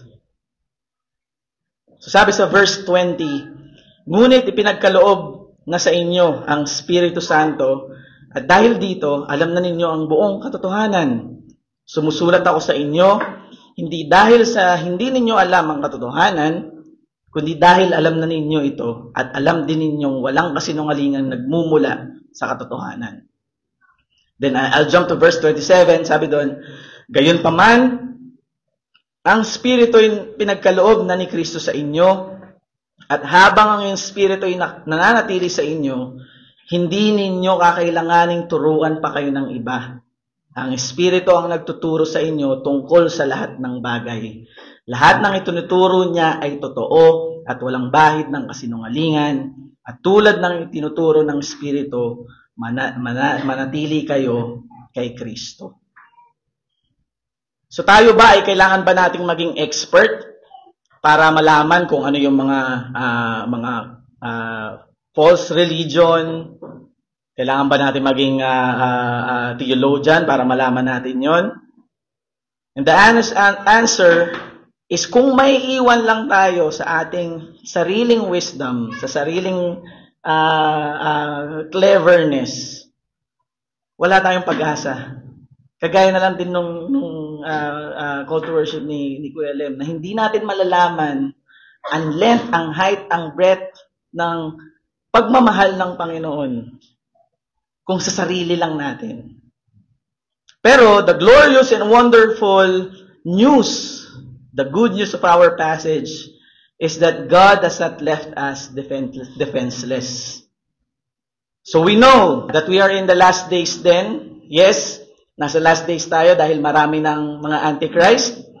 Pero kagaya ng sabi sa Acts, malalaman din natin na tayo ay nasa last days na nung na-fulfill yung prophecy ni Joel. Sabi niya na in the last days, I will pour forth of my Spirit on all mankind. So now to remain in the Spirit, ano natin malalaman? Ano ba yung Spirit? Ano ba yung Holy Spirit? Kagaya ng mga bank tellers. Paano nila malalaman yung tama? So ganun din sa atin. So ano ba yung spirito na to? Ano ba yung mga nandyan ba? Mga nararamdaman natin ng mga spirito? Ito ba yon? Parang mga multo, di ba? Umano lang yung hangin. Yun na ba yon? O mag-goosebumps lang tayo, and na-feel ko yung Holy Spirit. At dito sa akin, nararamdaman ko. So first and foremost, we must understand the Holy Spirit is a person. Hindi siya it. Hindi siya impersonal force lang or parang sa Star Wars na may the force be with you, na gano'n lang, na gaganon lang, may gagalaw na. He is a person. The Bible refers to him as he, not it. He has a mind, he has a will, he can be grieved. And we are called into a relationship with this divine person. And this divine person has been at work from the beginning. So in Genesis 1 pa lang, in the creation, nandun na siya. We see the Spirit of God hovering over the dark, chaotic waters. It brings order. It brings stability. It brings light. Ito ang naturalesa ng Holy Spirit. Hindi siya author of confusion. Pero, siya ay Spirit of truth. He is completely trustworthy. He is the one who anointed the prophets para magkaroon sila ng ganitong klaseng prophecy. And it inspired the very words of the scripture. Kaya ganun yung authority ng Bible sa atin because we know that it's inspired by the Holy Spirit. And this same Spirit is vital to our Christian life. Hindi ito cosmic or kung ano lang na mga superficial na nangyayari lang sa atin dahil siya ay spirito. It's something na personal sa atin. At kung wala siya, walang maliligtas. Dahil siya ang nagpe-perform ng miracle of regeneration. Kung wala ang Holy Spirit, yung puso nating matitigas ay hindi mababago. At wala tayong kayang gawin para baguhin ang puso natin na to. It is He who changed our very disposition to make us come alive to the things of God. At mula nun, nandun din siya para sa lifelong work niya for our sanctification. Sa ating pagpapabanal, ang Holy Spirit din ang gumagawa sa atin nito. It is making us more and more like Jesus. And habang tayo ay binabago ng Holy Spirit, in the New Testament, it says na meron tayong, may ethics tayo na lalabas from that change. Tayo ay nagbubunga ng fruit of the Holy Spirit. So, kaya natin nalalaman kung ano yung love. Kaya natin nalalaman ano yung joy, ano yung peace, patience, kindness, goodness, faithfulness, gentleness, and self-control. It is the work of the Holy Spirit. So we see His power and His personhood, but Jesus gave the Holy Spirit a supreme title. One that is filled with comfort and strength for us who are living in the hostility of the last hour. He called Him the Paraclete. So notice, nung sinabi ni Jesus ito sa John 14:16. John 14 verse 16. I read. And I will ask the Father, and He will give you another helper to be with you forever. So this implies na ang mga disipulo ay meron ng helper sa katauhan ni Jesucristo. Ng kanyang pag-alis, siya ay magdadala pa ng another helper, the one who stood beside them, and now He promises to send another na just like Him to be with us forever. So the word paraclete or parakletos, pwede natin siyang i-break down into para and kletos. Para being alongside. So, kunwari, paramedic.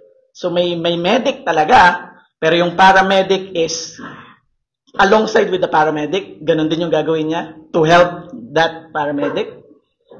Meron tayong parallel lines. So, makita natin yung parallel lines is they're alongside with each other. Para. And then yung kletos, it means it's a verb meaning to call. So, apparently, therefore, is somebody who is called to stand beside somebody else, to be their helper, their advocate, their counselor, and their comforter. At yung to call na yon, yung kletos na yon, well, I don't know Greek, pero pag binasa natin, pag nakita natin ito, it is a very root word of the word we use for the church, ecclesia. Yung ek na part ng ecclesia, it's a word that means called out from the world. Kaya nga yung ecclesia is yung mga gathering ng mga tinawag. So get this picture. The called out ones have been given a divine helper who has been called alongside us. That God's personal provision for His called out people. So tinawag niya yung mga tao at nagbigay siya para dun sa mga tao na yon, for their help.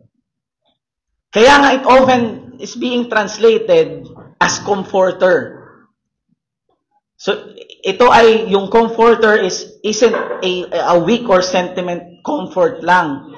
Pero this comfort that comes with divine strength.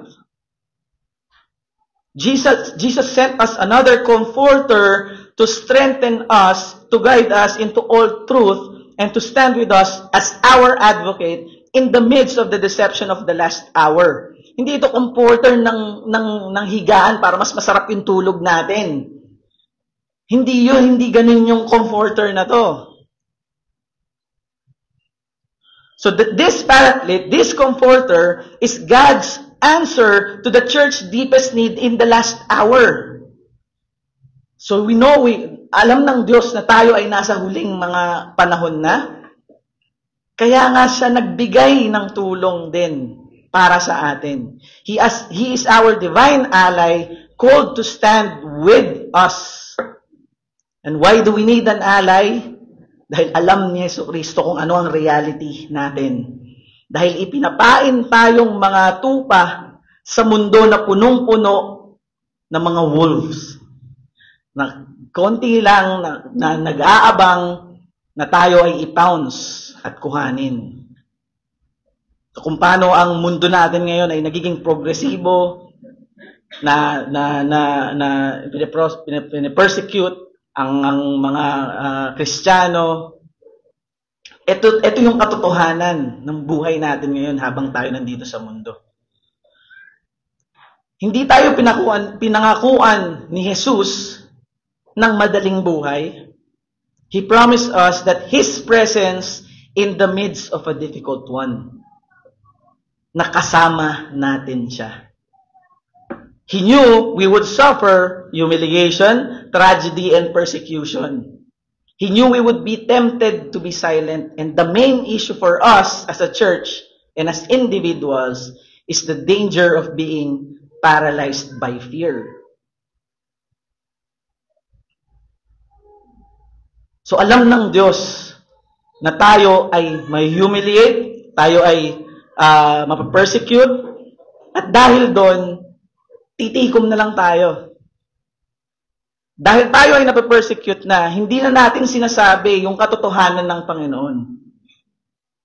At ito yung danger na ito. Kaya nga, meron tayong encouragement. Binibigyan natin ng courage yung bawat isa.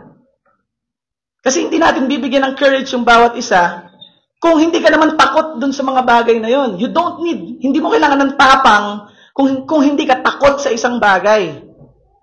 It's a prerequisite. Yung courage has a prerequisite of the presence of danger, of presence of fear. Kaya tayo nagkakaroon ng courage dahil in spite of that fear, kumikilos tayo doon. Kaya nga ang laging sinasabi ng ating Diyos is do not be afraid. Fear not. He says this not because there is nothing to fear, but because He has given us a helper who is greater than our fear. Hindi ibig sabihin na hindi tayo matatakot. Na alam na natin yung mga antikristo na yan, na ganyan na, ganito yung ginagawa talaga, na yung doktrina niyan, puro mga kalokohan ng patungkol sa Diyos. Tapos doon tayo magkakaroon ng courage. No. So this is where we must understand courage. Again, only the fearful can be courageous. Courage is not the absence of fear, but courage is acting in spite of fear, empowered by a strength beyond our own. At saan nanggagaling yon? Yung strength na yon? It comes from our primary work of it comes from the primary work of our divine ally, the Holy Spirit. So again, it's something na kailangan nating makita din sa atin, sa bawat isa, sa atin ngayon, na we are not here to be scared of just some form of some form of mga nakakatakot na mga imahe lang. Pero it brings us to our thought kung nasan ba yung ating buhay after this, yung ating eternity. Kaya naman, ang ginagawa ng Holy Spirit, kaya siya holy, His mission is to bring the church to holiness. To be holy means to be set apart, and set apart from this fleeting world and its values, and consecrated or dedicated wholly to God. A holy church is a courageous church because it fears God more than it fears the world. So naalala ko yung sabi ni R.C. Sproul. Sabi niya that the most corrupt institution in the world is the church. So, syempre, of course, we could say na marami namang ibang corrupt na organization naman. Meron namang mga political dynasty, meron namang mga crime syndicates. Sila, nagsimula talaga sila corrupt na. From the start, corrupt na sila. Pero their goal is earthly power or money. But the church has been given the holiest, most sacred task in the universe to represent the living God and to be the pillar and buttress of His truth. So our mission is eternal, our calling is holy. So kung titingnan natin on that level yung institution ng church, yes, corrupt nga ang church. Kasi any failure o any kamalian ng church ay sobrang grievous, sobrang tindi. Because to whom much is given, much will be required. So the church's corruption is the most corrupt precisely because of the infinite sanctity of its task. A stain on a brilliant white wedding gown is infinitely more tragic and noticeable than a splash of mud in a pigsty. So pag may wedding gown, nakita yung wedding gown, tapos may tulo ng ketchup or kung ano man yan, kitang-kita yan. So in our church, ganun din. It is because the church is the most important institution in the world with the highest and holiest calling that it is the supreme target of all demonic and satanic attack. So we should expect that from the church. Na ang church ay ipe-persecute talaga, ang church talaga ay makakaranas ng suffering. Dahil kagaya ng isang embassy sa isang foreign na hostile land, yung embassy na to ay pinoprotektahan. No, kagaya din natin ng church, ang nagpoprotekta din sa atin is the Holy Spirit. At alam ng evil ito, alam ng kaaway ito. Kaya the church is the one institution that has the personal guarantee of Christ that the gates of hell will not prevail against it. It exists because it is called out by Christ, instituted by Christ, ordained by Christ, gifted by Christ, and is indwelt by the Spirit of Christ.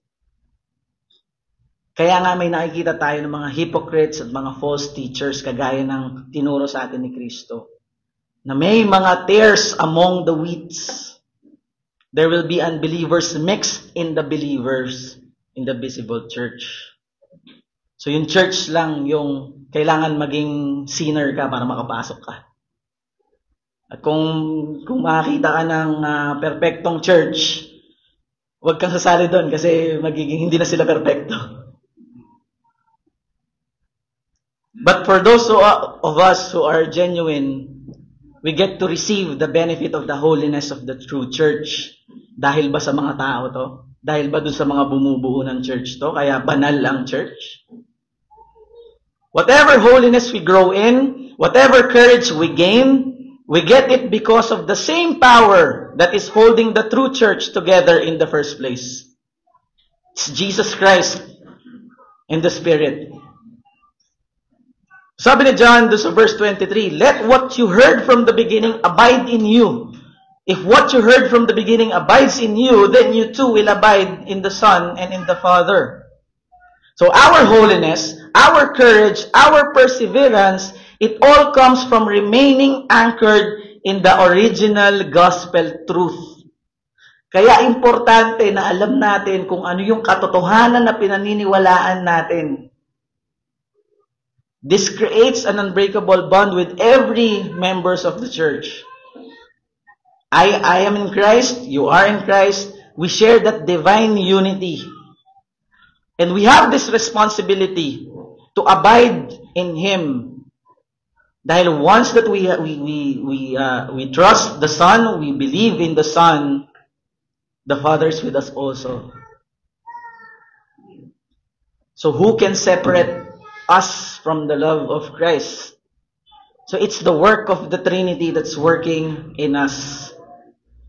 So we see that high calling of the church, the first battle of sin, at ang divine power na nagsusustain sa atin. Nagsusurvive lang ang church dahil sa indwelling of the Spirit of Christ sa atin. So again, totoo bang nananahan sa atin si Kristo?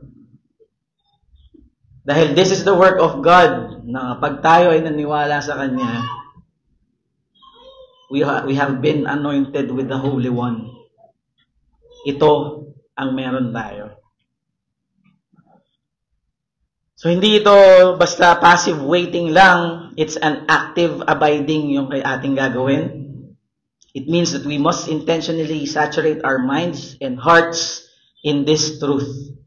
We do this by faithfully sitting under sound preaching, by diligently reading and meditating on the scriptures, and by fellowshipping with other believers who are also anchored in the truth. Walang Kristiyano na na mag-isa lang. Hindi pwede yun.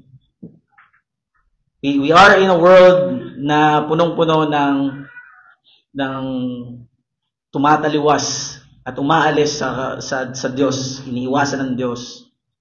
And for us, para tayo ay lumapit doon, maging kaibigan ng mundo, ay isang kamalian sa atin, isang kasalanan. So if what you heard from the beginning abides in you, then you too will abide in the Son and in the Father. So our ongoing experience of fellowship with God, our assurance that we are truly in Him, is directly linked to our commitment to holding fast to the true gospel.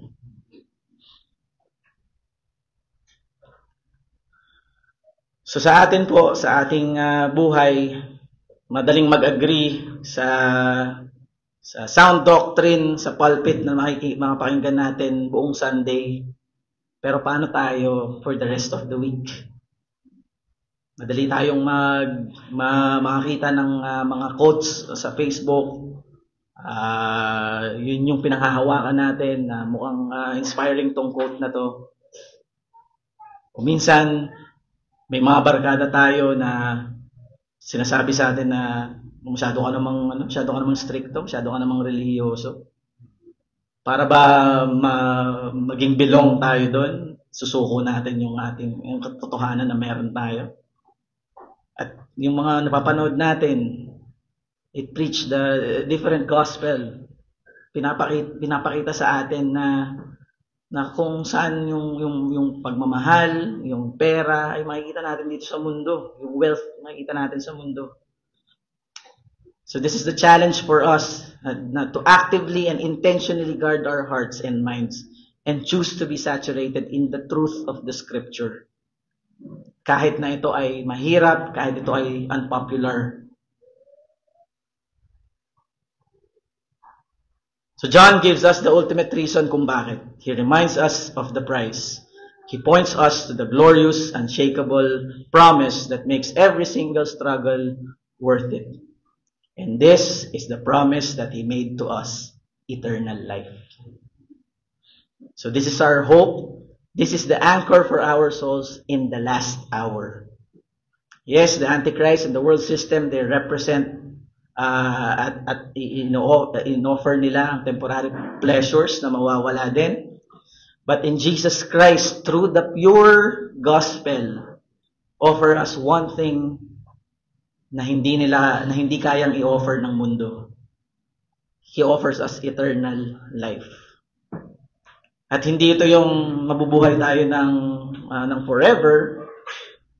Pero as Jesus defines it, this is the eternal life, that they know you, the only true God, and Jesus Christ, whom you have sent.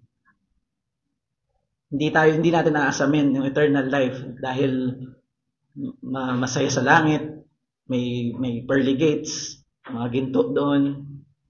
No, the eternal life is knowing God.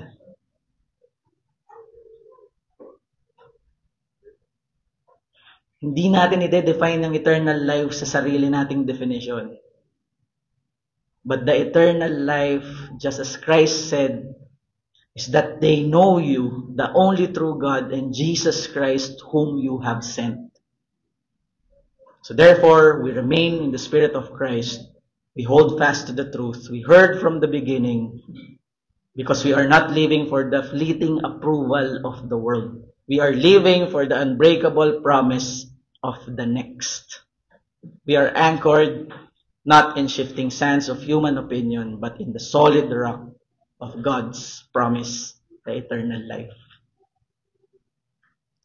So we didn't do anything to gain eternal life, just like dun sa game na pinag-usapan natin kanina.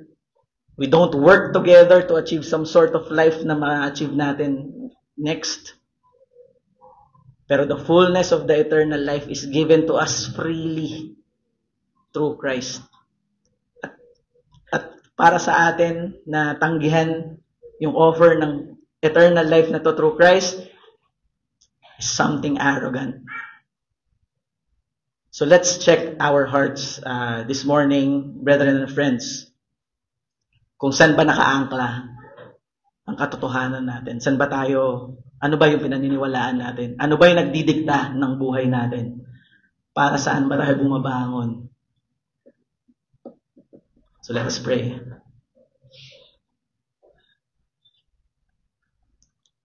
Thank you, Lord God. We are grateful that we have this opportunity again to hear your word, to hear the truth of the gospel.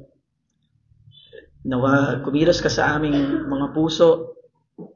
Convict nyo kami sa aming mga kasalanan at pakita nyo sa amin ang aming pangangailangan sa aming Panginoong Jesus. We know that we are in the world na deceptive, na nag-a-appeal sa aming mga kahinaan bilang mga kasalanan. And we tend to go there, we tend to enjoy the things of this world. Pero we are praying, Lord God, na palitan nyo ang puso namin na matitigas. Palitan nyo ito ng puso na nakatingin sa inyo. Na ang asamin lang ay makilala kayo, makita ang inyong katotohanan, isabuhay kung paano ang Panginoong Jesucristo ay nabuhay. And for us, church, we continue to, we hope to continue to encourage one another on this truth, na i-alis ang kamalian sa bawat isa, na manatili lamang ang katotohanan ni Kristo. At ito lamang ang aming panghawakan, ito ang katotohanan na maging identity ng aming church. At ito ay para lamang sa inyong kaluwalhatian. Nawag gagamitin niyo, Panginoong Diyos, ang aming mga napakinggan para kami muli ay masumpungan namin ng aming Panginoong Jesucristo in whatever way that you will do. And we hope na kayo muli, Panginoong Diyos, ay kumilos sa aming buhay kung paano ka nagiging mabiyaya sa amin. Ang lahat ng mga bagay na ito ay nararanasan namin dahil sa inyong habag at awa lamang sa amin. No, makita namin ang aming buhay sa mundo na ito, kung paano kami bilang mga makasalanan, na kung hiwalay sa inyo, Panginoong Diyos, kami ay mauuwi sa inyong puot at sa inyong galit. Nawa, Panginoon, ay maliwanagan kami ngayong araw na ito through our conversations, through our encouragement to one another, and all the more, Lord God, para sa inyong kalwalhatian. Salamat, Panginoon, itong aming dalangin sa pangalan ni Jesus. Amen.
Kagaya po ng paalala sa atin last time in our preaching sa 1 John, ang function ng isang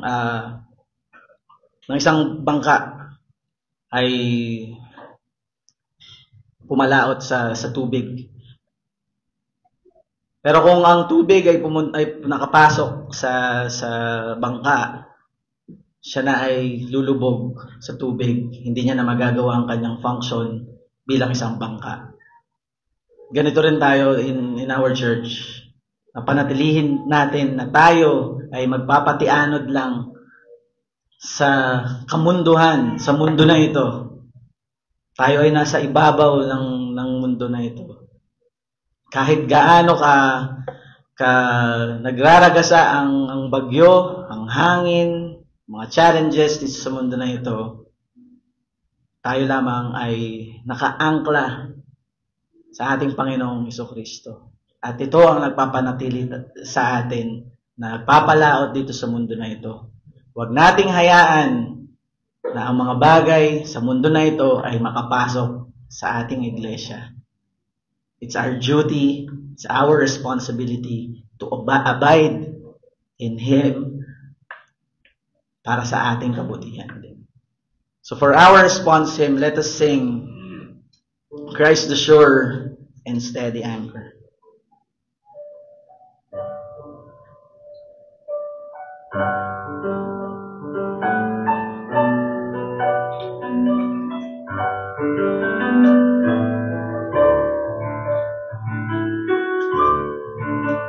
Christ the sure and steady anchor in the fury of the storm, when the winds of God blow through me, and my sails have all been torn, in the suffering, in the sorrow, when my sinking hopes are few, I will hold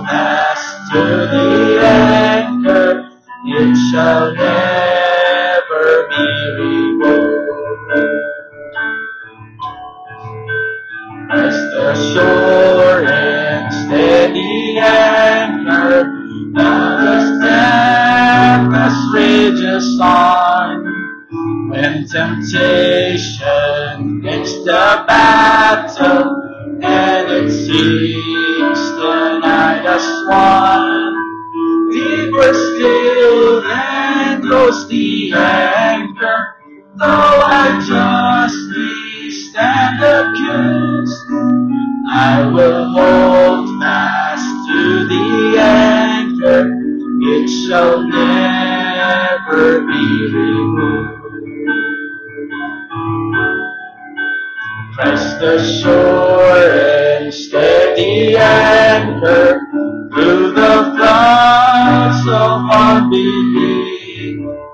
Hopeless somehow, oh my soul, now lift your eyes to Calvary.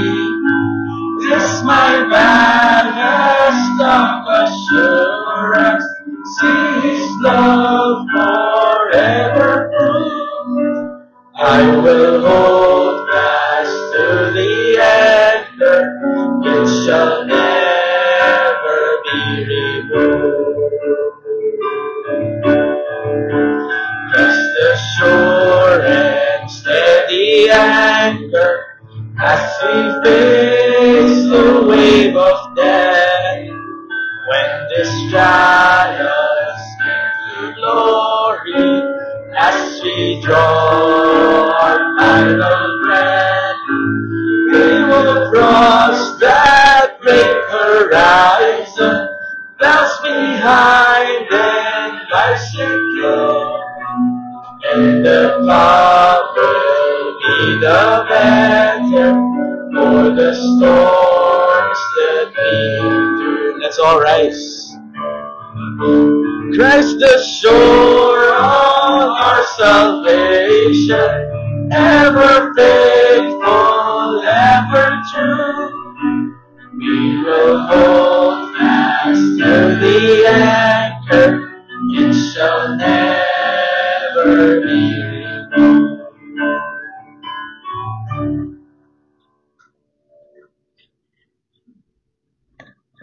Tayo po'y manalangin.